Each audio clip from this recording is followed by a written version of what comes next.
In the days leading to Christmas, we prepare in various ways to celebrate in a meaningful way the coming of our Lord on Christmas Day. This coming of Christ, as we know, is historical. Thus, we celebrate the first coming of Jesus Christ, which took place over 2,000 years ago. But beyond this, the days leading to Christmas invite us to prepare for the daily coming of Christ into our lives, as well as the second coming of Christ as church. It seems, however, that we often downplay the second coming of Christ. That is why, during the days leading to Christmas, more crime and insecurity is experienced in the society. If we take seriously this aspect of our Christmas preparation, we will pay more attention to the things that really matter as we prepare for Christmas. Hello friends, welcome to Pills of Faith and Liberty with Shinshima Desmond. In this video, we will consider 5 ways that will help us bring back Christ to the center of our Christmas preparation, especially in these few days leading to Christmas. The second coming of Christ can be understood in 2 senses. It could be the day that Christ will come into human history to take with him the righteous. It is also the day when our mortal life will cease. I would encourage us to spend these few days leading to Christmas as a preparation for that. That is, a preparation for the second coming. If Christmas Day was the day in which you would breathe your last, perhaps you will spend these few days leading to Christmas in the following ways. First, you will slow down.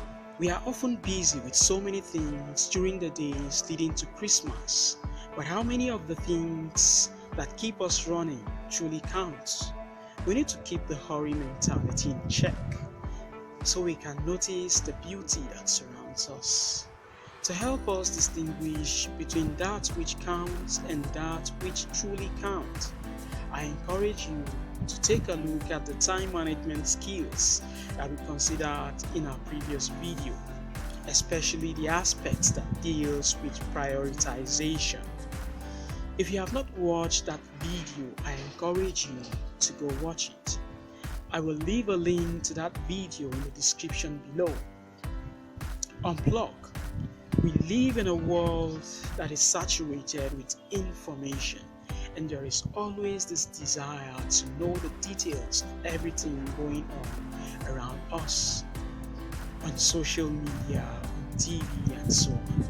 This knowledge is not always relevant. It is often time wasting. If Christmas Day was the day we would die, I trust we would set aside our phones, iPads, laptops, and all other electronic devices for a certain amount of time during the day in order to create time for quiet and reflection.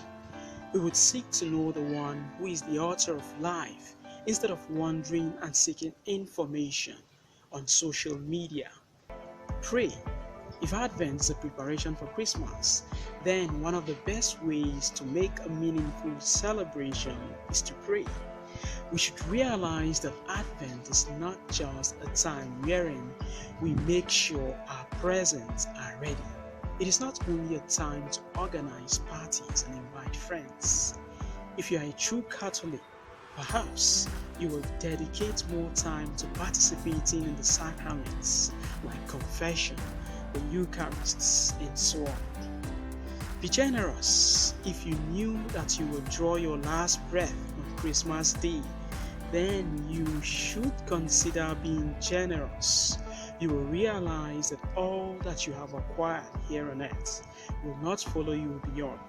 You will give out and focus on what is essential. While tidying up your house in preparation for Christmas, you may consider doing some decluttering. Whatever piece of cloth or dress you've not used for the last 6 months does not belong to you.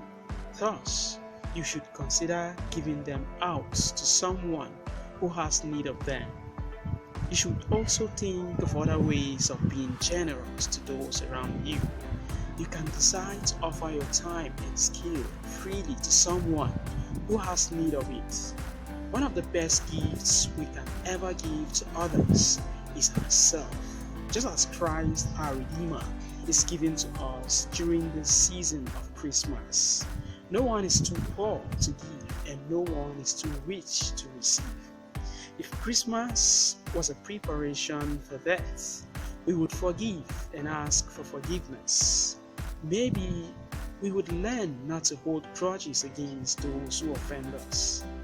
Put aside our ego and ask forgiveness from those whom we know we have offended, so that the divine judge will also forgive us when we present ourselves before his throne. Maybe we would call someone and reconcile with them. Let's make these few days leading to Christmas a time of devout and joyful preparation. Hit on the subscribe button and activate the notification bell so you would be notified each time I publish new content. Have a joy-filled Christmas.